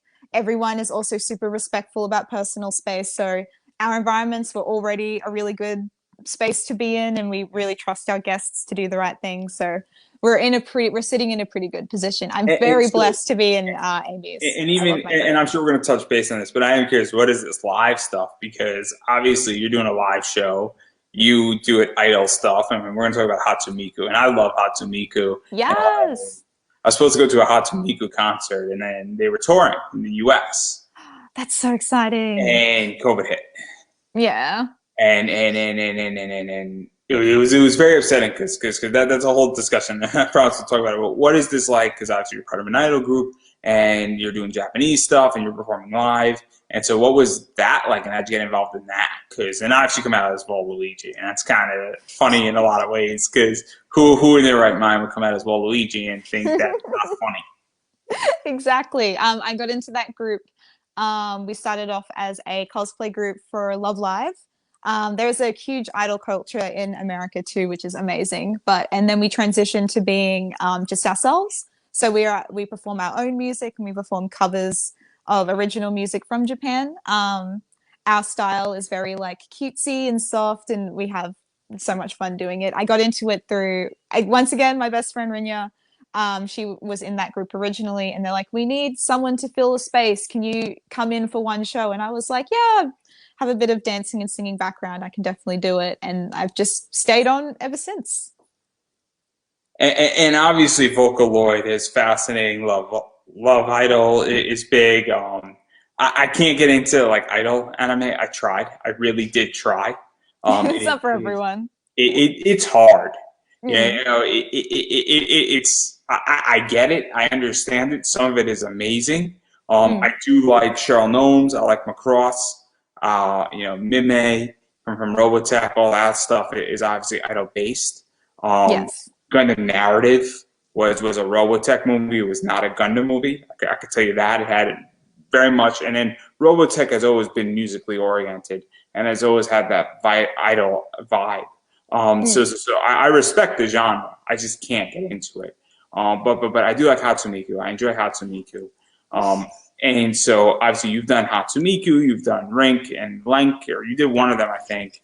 I think I'm not too sure who you've done yes. at this point. I don't know the whole Hatsumiku crew. Okay, I know Wiggle and I know some stuff that she's done, and I've also know a lot of like other songs that like she's animated to, and Yeah. she's in pretty much a skimpy thong with no clothes on, and it's fantastic. And Yeah. whenever I feel depressed, that's what I watch. It's that an LFC. Uh, That's a different discussion completely. But what is this like? Because I know you've been part of groups, and I know that all that stuff. So you've done Bunny Miku as well. You've done yes. traditional Miku. So obviously you've done all of Hatsumiku. So Yes. what was that like in some capacity? Yeah, I love Vocaloid. Vocaloid, once again, like I feel like everything, all my answers are like nostalgia because I watched a lot of Hatsune Miku when I was in middle school. Like when I was feeling sad, especially, like she just has this like amazing fun vibe. Um, I love to like also dance and sing, and there's lots of really good music that Vocaloid producers put out there. It's also catchy. It's so great. I think the biggest setback is always just the wig. I hate wearing long wigs, dude. They go all the way down to the floor. They get ratty. Miku, cut your hair, please. And one of the things about Hatsumiku that's fascinating, I think it was either this Thanksgiving Day parade or the one before. She was referenced by one of the singers. Get out of town. No way. So it wasn't official, but one of the singers had basically Hatsumiku pigtails. Oh, cute. Green hair that looks like Hatsumiku, and those like bun pigtails. That's a reference to Hatsumiku. That's so cool. I heard that Miku was playing at Coachella in the States or something, and I just Oh, I like have that's no idea. so funny. All I know is that Hatsumiku had like a virtual concert Kickstarter, but the entire thing was in Japanese. And I'm saying to myself, like, you do realize that I get that Kickstarter is an entire international platform, but America is the real driver. And I would have backed it if it was in English. Mm. And I saw the, mm? I didn't back it because I'm like, I can't read this. I back projects from Canada. I back projects from Mexico on Kickstarter. And I'm like, I can't read this in Japanese and it's in yen and like you made it difficult. But I do know that Capcom has had Hatsumiku t-shirts, I think, at one point. And those things are Yeah, awesome. Those it's things look so cool. good. Redbubble has Hatsumiku t-shirts.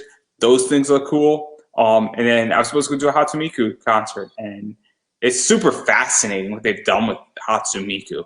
Amazing tech, isn't it? I saw my favorite tweet ever was Post Malone at at a Miku concert, which is just the funniest thing to me. But yeah, Miku, the whole like virtual idol and having her perform live, it's so cool. It It's reminds me of the almost Gorillas a lot. it's almost as good as Boy George performing with Boy George. True. No, no, no, no. If you haven't seen it, and everybody who hasn't seen this, so Boy George from like 1970s Culture Club Mm, performing with current Boy George. that's really cool. Whoa. Wicked, Very cool. awesome. So you have basically Boy George, like 40 years later, performing with Boy George. You have Tupac and that technology performing. It is wild. It You is know, so cool. Fast and Furious is probably going to be bringing back, Paul Walker. There's discussions about that with virtual technology. And there's some crazy stuff. Star Wars did something with it and that stuff. I mean, it's a whole interesting ball game. And Hatsumiku, just as an entity, is super fascinating with what they've done. And Yeah, I isn't was it? supposed to go. I was supposed to go to a concert, and my issue with it is that COVID hits, they reschedule, and then COVID's still a nightmare, and then they don't let me know until like 2 days, before the concert that it's not happening, and then they still don't let me know even before. They let me know like legitimately like a day before that it Oh was canceled. no. Now it My was yeah, goodness. like in DC and by Katsu kind of places. Um, Mm. in like that same hotel region, just about like 20 miles outside of DC. And so my issue with that was that it's like it's canceled everywhere else, and you aren't going to let me know as a customer. It was just poor planning, and Oh, so that's really rough. and it was expensive tickets. I mean, we're talking like $200 tickets. So it was upsetting. Oh no. I hope you get a chance to see her.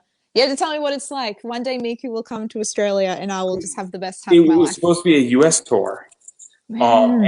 and they come to the U.S. like once every 3 years. Mm. And I think they go to Foxwoods, they go up to Boston, and they go all over. It was almost like, but I did get to see Sailor Moon live. That was cool. That was cool. Oh, That was a wow. 12-day U.S. tour. Those tickets were like $300 for me and my mom.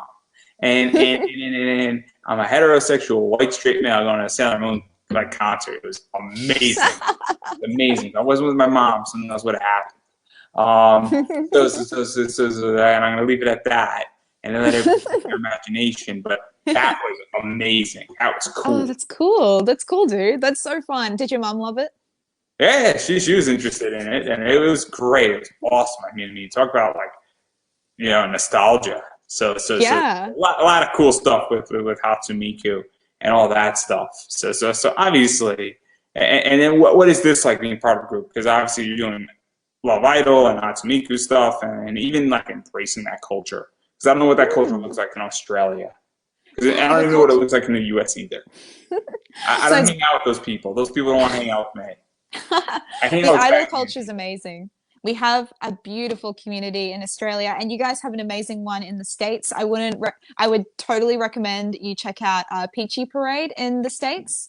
Beautiful, talented girls. It's a really great place to like share and grow and learn a skill. Dancing and singing is just something that I think everyone can do. Everyone can express themselves that way. It's amazing. It's so fun. I tried. I am not a dancer. I am not good at singing. I can listen. I can talk. I do not sing well. I was in a play for 2 years as an extracurricular in college. It was Yeah. fun. I enjoyed it, but it is not for me. And I just do not think that I am going to go and have a career change at this stage in my life. I don't know. We all have a little bit of music in our souls. I feel like if you put yourself out there, then you could be a Japanese school idol. Yeah. I could also become president of Australia at the same time. I'd love to see it. After I conquer the earth, I'll appoint myself as the prime minister of Australia. How does that Prime sound? Minister, exactly. Yes. That And, sounds and good. also do double duty in Canada. Yes. Yeah. And be an idol and run idol shows. Yeah. That's the plan right 2022 New there. Year's resolution. Yeah, But yeah, you just established it. So maybe my Instagram will go up after that. yeah, for sure. We'll manifest it. It'll happen. I'll just gain like 3 new followers on Instagram just like that. So it's so terrible. It's so terrible. Yeah, yeah. I would if you can check out idol stuff, it's great. It's definitely a growing community. Everyone's kind of finding their footing, but like it's a great way to make new friends, do a new hobby. It's just like cosplay. And it's also for me been a great way to be fit, to stay fit, to do dancing, to learn a new skill, become coordinated. So This, it's this, actually is, this is my problem with it though, is that how many men are actually into it? It seems like such a female dominated segment that would be into it. Like I'm in the space of comic book investing. That's a male dominated space by definition. That doesn't mm, mean I would love women to become comic book investors. And there are some, and some are killing it. But it definitely seems more male oriented. It's not a male intrinsic trait, but I feel like idols are a female thing because unfortunately, if I'm like, I love school idols, and then I'm a guy, it automatically goes to one thing. And then I know uh, exactly where it goes to. Well, idol culture definitely has a strong female orientated presence, which is amazing. Women in the music industry, we love to see it. There's definitely a audience for male idols. There are male idol groups.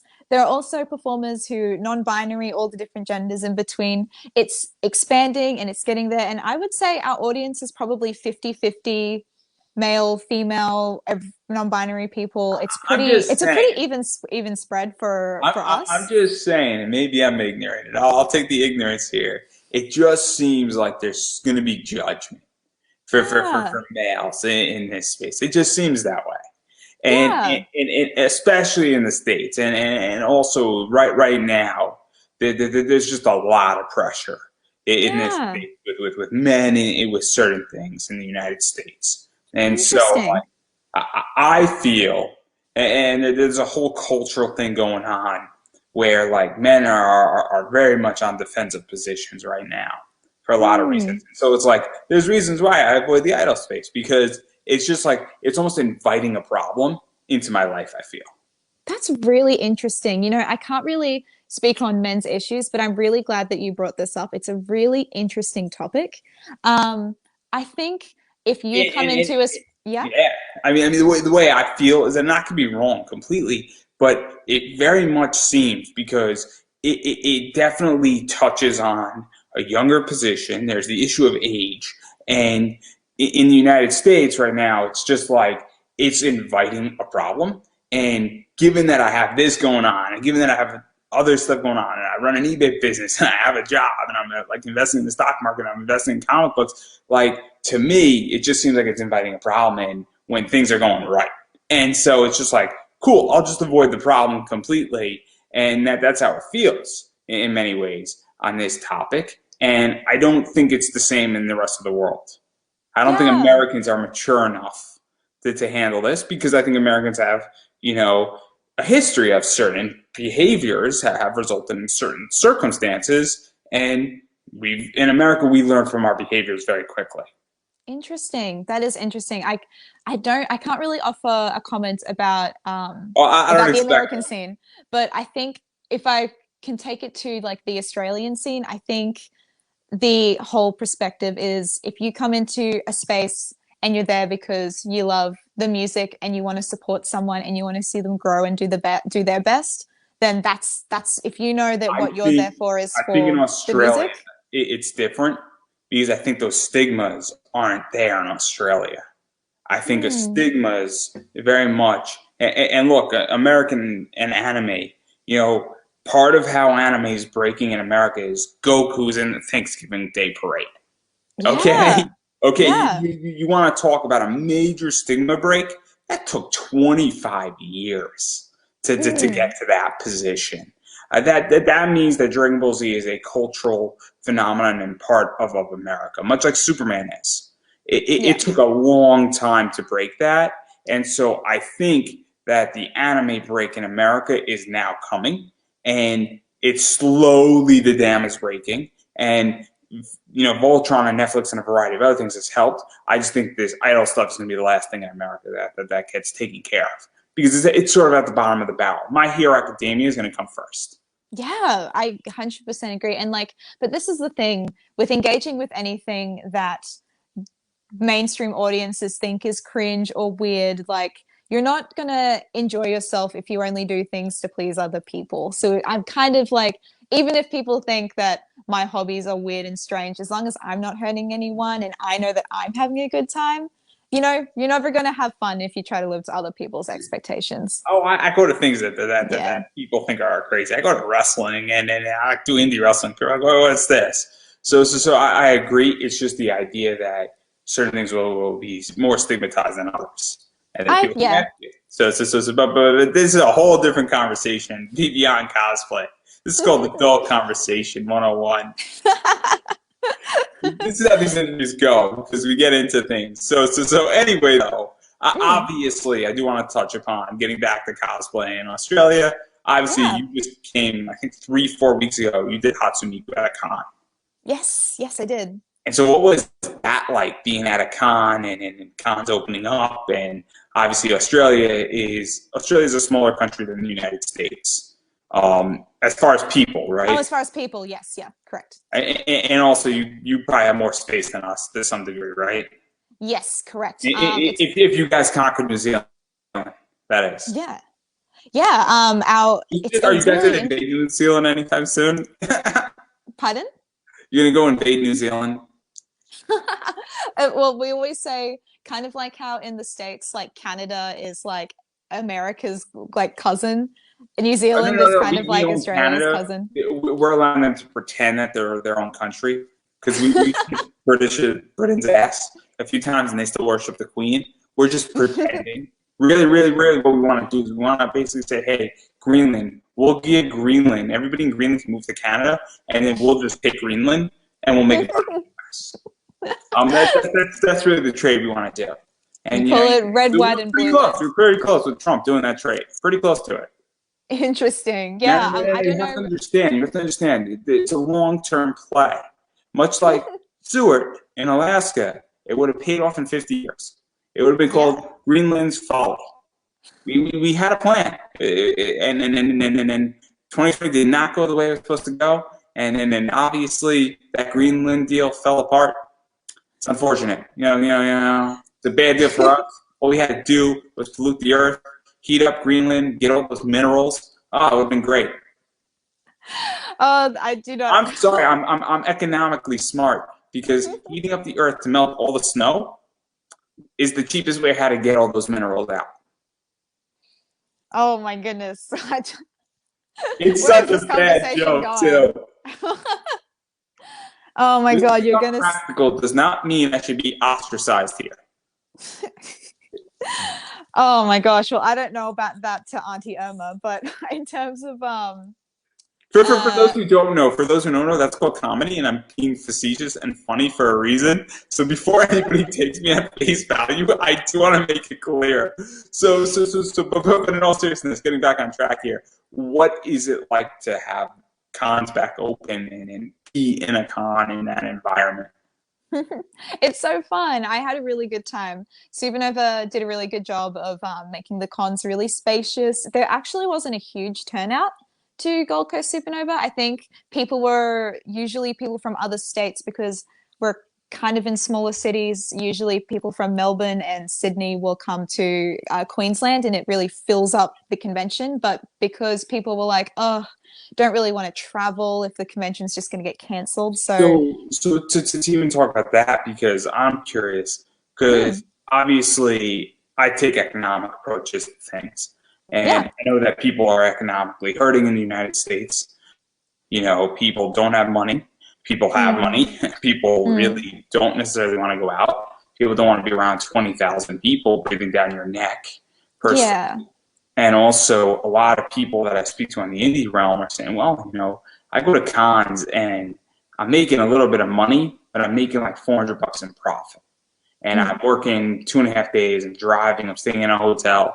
And while I'm making a little bit of money, I'm not making a lot of money. Prepping up for a con is a pain in the ass. And I understand for a cosplayer, you just have to bring 2, 3, 4 cosplays and stay in your hotel. It's not the same as a vendor, but obviously there's pillars. There's like 4 or 5 pillars to a con. There's the celebrities, there's the vendors, there's the panelists. Then there's the staff. And so, what was that like in the showroom and even panels and even just things to do at the con? Because obviously, if certain things aren't showing up, where there's 50% less vendors, there's 50% less shopping, and then there's Yeah. less options, and then if there's 50% less celebrities, again, there's less options, and then if there's less panels. At a certain point, you don't want to spend money anymore. You want to hear somebody Yeah. speak, or you want to break it up. Yeah. So what was that like? Because all those things make it, and then people want to sit and see a cosplayer, but if all of a sudden all that stuff is lessened, it changes the experience. And I Mm. like small cons. Don't get me wrong, but if I go to a small con and its rank is 1,000, only 500 people show up, it's a problem in a lot of ways. Yeah, that's really interesting. No, that's a really good perspective. I think that's the reason this convention was quite small is because our cons rely on people from out of state some of the time to really fill it up. And people from Melbourne and Sydney were like, the risk of flying all the way down there with all of my merch and booking a hotel for the convention to maybe be cancelled at any point was kind of like, it was just weighing up your pros and cons. So pros and cons. So it felt So, like, what was that like, and what was the scene like? Because I hear like 4 or 5 different sides in the U.S. from people that I speak to. Some people have gone to cons. Some people say, "Hey, things are going on." Some people say, "Hey, I'm wearing my mask and I'm behaving." But it's very, very weird, and this is why I'm holding off to go to cons right now, yeah. where I'm just like, "Hey, let the dust settle," because there's like a con like 30 miles away where I'm living, and it's happening in like 5 weeks, and I could get a ticket to it and I could go as a fan, but obviously money's a bit tighter right now for me. So that's a big issue starting. And then secondly, I'm like, how is this going to play out exactly? Yeah, I would say it's pretty much the same here. It's from a cosplayer's perspective in the convention hall, there are less cosplayers, there are less vendors, and there aren't as many activities. But on the plus side, you're in a spacious convention, you're still there with your friends, you're on the Gold Coast, which is near the beach, so you got more hotel options. So were definitely benefits and also negatives about the So, situation. and I don't know if I'm going to throw something out, and I'm curious your opinion on it. Yeah. And you might not know because it might be a U.S. problem, but a lot of what's happening is that cons. Let's say you're a small time creator, you go to one of these cons and you don't break even, and the con doesn't break even. That becomes a big issue because the con might not be able to survive. And so I don't know how that is in Australia because you guys have a lot less cons in the U.S. But there are cons that need 900 people to show up at a 1,000-person con, and if 500 people show up, it's still good. It's exciting, but they're not breaking even, and they're not able. Everybody gets paid, but then they say, "Hey, you know what it is? We're not coming back next year." And so Yeah. I don't know if that's even like with this con, if that's a possibility, or even smaller cons might not come back, or offshoots might not come back. And so I'm curious how you feel about that because that's my concern is that Yeah. certain cons won't be able to make bank, and especially when you have mega cons. In the U.S. we have mega cons, and well, if you normally expect 40,000 people to show up, and only 20,000 people show up, that's an amazing turnout in a lot of ways. But guess what? You need 35,000 people to show up to break even, and Mm. it's just unfortunate where that might not happen, and especially if you're guaranteeing celebrity positions. And also the other thing that happens too is that those vendors show up and then not enough money's being made on their end, and then you're Yes. like, well, okay, I'm not coming back to this convention again because I didn't make my bank go Mm. on it. So I'm curious how you view that and you see it, if it even crossed, because I know that a lot of people don't know the inner workings. I have an article on my website that explains a lot of stuff on this, and Yeah. it's more of the celebrity and what your ticket guarantees. But even still, it's a very weird thing because that affects cosplayers because all of a sudden, if there's less vendors, there's less draws, celebrities don't make their money. Now a con has a whole thing, and then well, you don't have a place to cosplay. Yeah, very interesting. In Australia, and I'm not an event organizer, but from my perspective, we have the four major cons, which is Supernova, Oz Comic Con, Madfest, and Smash. And all of those four conventions are backed by larger companies. Supernova has been around for decades and decades. They are really well established. Madfest goes through Madman Anime, which is a distributor of like DVDs I and know, things man. like that. Yeah, I So know. they're a big company. So we don't really have the same presence of smaller cons that can really be made or can be broken by a low attendance. But We do even the those small cons big that we do. ones, even those Yeah. big ones, I mean, they're not operating on major profit margins. Interesting. So It's very interesting because I mean, there's Awesome Con, and there's stuff that I would imagine, and we're going to find out. They're running in August how they're going to do, and in 2019, I want to say that concert they were going to cater to 80,000 people. They were not 80,000 people. It was a much lower attendance. And Left Field Media is an interesting company, but I don't know what's going to happen with them because my last Awesome Con was tame compared to my first year. yeah. And obviously I think they were competing with Anime Boston, which is a Mm, big anime con that caters to about 25,000 people, which is very large for an anime con.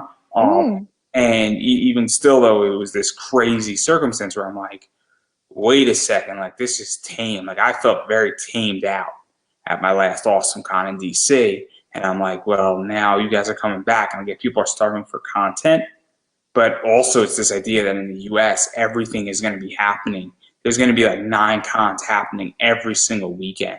Oh And my God. while they're all not in the same city, where if you have a con in DC, but then you have a con in, Kentucky, I mean, I hate to say this, but, you're a comic writer, you have to make decisions. You have AtlantaCon happening, and then you have AwesomeCon happening in the same weekend, and you live in DC, it might be more advantageous to go to AtlantaCon or DragonCon. Or if you live in Florida, it might be more advantageous for you to come to DC than to go to DragonCon. And so Mm. it's very interesting, and that's why I'm curious because from a cosplay's perspective, obviously I view this from a panelist perspective, and I'm just curious what cosplayers think of this because you guys probably want to be seen too. You want photographers around, I would imagine. And well, if you're a photographer and you're trying to do that stuff, obviously that's going to affect you too when there's all these cons opening up. Now, Yeah. 5 options you can go to. Where do you go to? I mean, Mm. and I know in Australia you might not have that problem, but it's a cosplay problem in many ways. So I don't know what your thoughts are on that because I don't know from a cosplay perspective. Yeah, I guess from a cosplay perspective, I'd say it's just about picking and choosing the right places to be at the right time. Picking conventions that you feel like kind of judging what the scenario is right now, currently in Queensland, low cases to none, government lowering things coming back to normal. Yeah, it's safe for me to go to Gold Nova because we have big football games back on again, big rugby matches and cricket. Like I can go to a convention, I feel safe doing that. But if things were to amp up again, if there was a problem, I'd say, oh, I won't go to this one. It's just about picking what is right for you at the time. Yeah, and even going further, because obviously I think COVID has done a lot of positive stuff. Mm. Obviously, I wouldn't be doing this right now. I did 90 interviews last year with a bunch of cosplayers, a bunch of indie comic creators all over the world, and I think COVID has expanded the world in many It ways. has. It's so true. Yes. And so I'm curious what the future of cosplay looks like because there's been a lot of digital stuff in cosplay. There's been a lot of people doing, smaller, I don't want to say closet cosplays. I don't know what the word is actually, but almost like at home cosplays where you build a costume. It's not necessarily, convention ready at the moment. It can be, but you're building, stuff and you're showing your progress and then you have a bunch of photos of it and then that's now being shared on Instagram, and it's almost like an Instagram cosplay. Yeah. and Yeah. then people are. Cosplay. Yeah, because we're there's more social media activity now more than ever. We're all connecting online, and I think that has really expanded the cosplay community. I've seen so many new young faces getting into cosplay. It's great. I feel like we can only go up from here. And so, what is that like? And do you even think that? Because I don't think that's ever going to leave now. I think this Yeah. virtual, people talking business about the great digitalization pivot. Obviously, I've made that decision, a while ago because I produced a digital podcast for the last 7 years. And I've been a Mm. part of it, and I've been more in depth. I'm doing 4 to 6 interviews a week across the Wow, board. busy. I'm very busy. I run an entire eBay business that's more or less digitalized with physicalized products. Mm. I'm working on a class that's completely digital at the moment. And so obviously I'm part of that. And I think that this isn't going anywhere. And where do you think that's going Yeah. with cosplay? Because and it's not just cosplay, but even in pop culture, we could expand it to that. Yeah, I'd agree. It's definitely it's got its place and it's not going anywhere and it's only going to get better and it makes our lives so much easier and it's so great to be able to connect with international people. Like this is possible right now because of the way COVID has gone. So we'll be seeing more cosplayers and also it's more accessible. It's just great. I love it. And do you feel that you now have more of a presence outside of Australia because of this? Because I don't know if you know that, but obviously I have a bigger presence outside the U.S. I actively Mm, sought it out. I've gone into the UK. I was forced to in many ways mm. because unfortunately, what's happened to me, and I'm curious about you, is that everybody has a podcast now. So not this March and not this May, but in 2020, between April, May, and June, nobody was doing podcasting like I was. And then Mm. come June, everybody got in the game. So I had Yeah. about 4 months on everybody doing this, and I was running a podcast for about 5 years prior to that, and releasing episodes weekly. And so Mm. now everybody has a podcast, no matter your profession. So there's Yeah. more competition. And so I actually had to go outside the US because a lot of people weren't going international. And so I had to seek out cosplayers. I wanted to interview in Australia, the UK, in Japan. I've been trying to get people in India, which is its own difficulty. Yeah. Very hard. I actually had to seek out male cosplayers more than female cosplayers, which has been an amazingly difficult task to accomplish. Yeah. And so I don't know. And so now I have a bigger presence outside of the United States because of that. So do you feel because of COVID that you have a bigger presence outside the US, or is it all Australia, or where do you think that's going? Because obviously I'm a global product at this point. Yeah, but isn't it fantastic? Like there is it can be hard sometimes when you feel like you're one in like 1,000 people in the sea, but also having more creators kind of makes you more motivated to do even better and to Oh, I achieve mean, higher. So it you're forced an at evolution. It forced an evolution for me, and yeah. it's a good thing in the long run. I was always international, where I've interviewed Mm, people from all over the world before I was going live, but I wasn't as international as I am now. mm. And obviously, I have a more, I don't want to say globalist view, but I have a more, I guess, international view of Yeah. the world and how things are done and how Australia and even in the U.S. I have a much larger reign. I think I've done like 30 states from people, and I'm continuously working and getting those other states that I haven't gotten yet, and it's crazy. So I don't know how you feel about all that. Where in many ways the world is your platform right now. It's so true. I think I already had a little bit of a presence in the United States because I was really big into the series called Gravity Falls. There was a huge Gravity Falls Alex Hirsch fan base, mostly in America and not in Australia. So being part of that community is what puts me on the American platform. But in terms of my idol group, actually, we've been able to do more shows online. And because we're online, people from the States can come watch us perform. So it's definitely helped us Is expand. that Yeah. more Twitch oriented? Twitch, yes, correct. Yeah. Yeah, Twitch has been very much a game changer. Yeah. Not necessarily for interviews or comics, but for idol stuff, I would imagine for video games, it's very dominant. I am not very effective on Twitch. I just Yeah, don't get yeah. Twitch. It's not for me. I am very effective on YouTube. I am very effective in Facebook groups. I am very effective on Twitter. When I tweet things Mm. out, things get views. But yeah, no. But I am definitely on an international level. Yeah, Yeah, congratulations. it's very very interesting.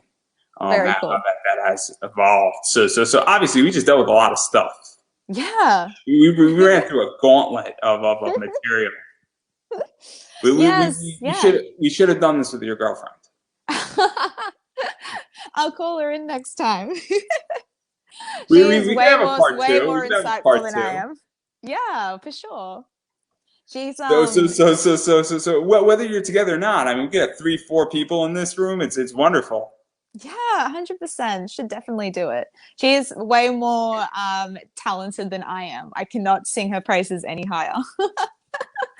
You're just kissing up because that's what you're supposed to do. I Exactly. understand that when I was in a relationship with my girlfriend, I had to compliment her all the time. I'm smart because I Exactly. understand. It's a labor of love. Exactly. I understand that if one day she snaps, I want her to kill, not me. So you know, after watching that show, Snapped, still it's changed my perspective. If you ever 100%. want to be in a relationship, watch that show and then realize that things can go wrong real quick. It takes one bad day, and then you need a gun to do it. Um, Exactly. That's why all of the days with her are good days. so I'm gonna leave it on that note, but I am gonna give you an opportunity to promote yourself. So obviously, where can people Yes. find you? Yes. So, Obviously, Twitter is important, Instagram is important, Twitch is important, websites, Facebook pages, TikTok. I know you got a TikTok. All the cool so, kids are on TikTok. I have a TikTok too. oh, fantastic. It's awesome. My TikTok is Yeah. probably not as good as yours though. I will definitely admit my TikTok is lacking. I gotta say, I'm a little bit of a millennial when it comes to TikTok. I'm not as good as the hip young kids, but the best way to see my work and what I'm doing is my Instagram, which is Luvkii Cosplay. And then also, if you want to see me perform, I perform on Twitch with Amy's Project. We perform once a month, so definitely check us out there. And so obviously I've been saying this. And do you have any like buy me a coffee or anything like that, or a Patreon? Because Oh, I have. If you want to support my idol group, Amuse, we do have a Patreon. We do letters and checky and like little monthly updates. So that's a great way of getting to know us personally. Me myself, just me. Nah, I don't have any coffee Patreon. I just do it. Just cosplay. and so obviously on that note, I've been saying it. You got to support indie. You got to support cosplayers. Mm, People who have Patreons, you got to support them. Obviously, if yes. you're watching on Twitch. I don't know if you could subscribe on Twitch and how that all works. I'm sure that there's something like that with affiliate and sort of subscribing. I'm sure that there's something with that channel, right? Yes. Yeah. If you want to see us, then support us on Twitch and follow like support us on Patreon with Amy's. I'm sure there's also a membership thing on Twitch for the most part that people can support too. Again, I'm not the Twitch guy. This stuff's on Twitch. I am just horrific at Twitch. So I am not the person you call for Twitch. I am not the person you call for Discord. But having said that, obviously what I've been saying, and I'm going to continue to say it, you have to support indie. And the way you support indie cosplayers and cosplayers in general is you follow their work, you comment on their work, you share their work. It is Yes. super important. Obviously, following on TikTok is helpful. Giving a like on TikTok is helpful. Actually, watching the TikTok.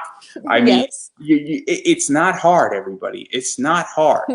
Um, and I will say this though about Patreon and all that stuff.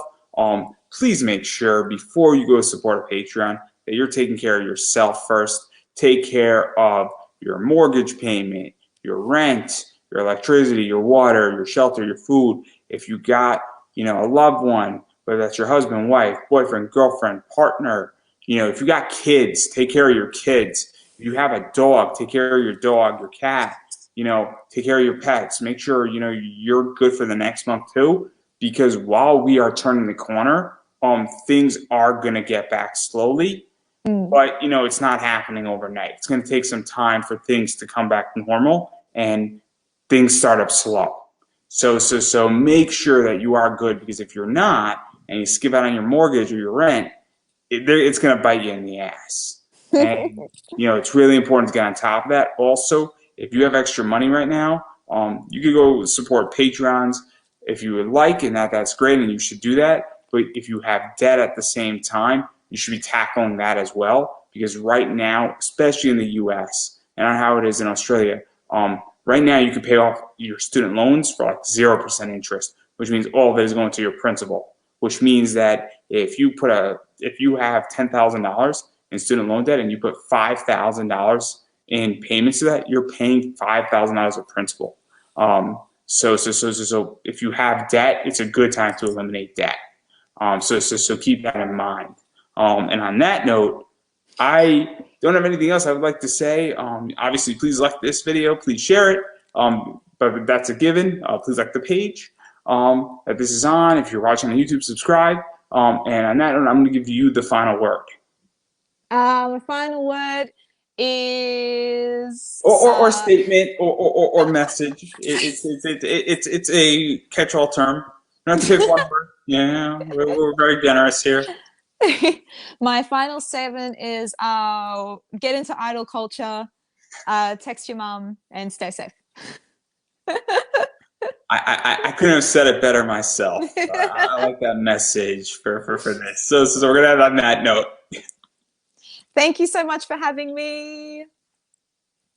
Have a good Sunday.